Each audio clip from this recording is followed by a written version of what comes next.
ஆணழகு பெண்ணழகு ஆயிரம் தான் இருக்குதடி, ஆனா என் மனசு ஓமடியில் விழுந்ததடி.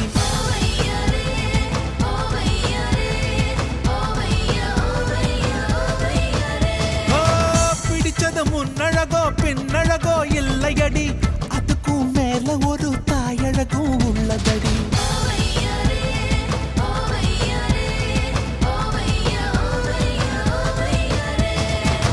அவள பொண்ணு கேட்டு போட போற தாலி திருப்பரங்குன்றத்து கோயில்ல மெலமசி விதி வர மேல சத்தம் கேக்கும், முடி போடும் வேளையில வீட்டுக்குள்ள தாள் போடுவேன், பிள்ளை பெத்து வெளியேறுவேன். சுட்டிட்டா போட்டு மதுரை விதிகள் வந்தா பழமான குதிக்குது வந்தா கொஞ்சம் மட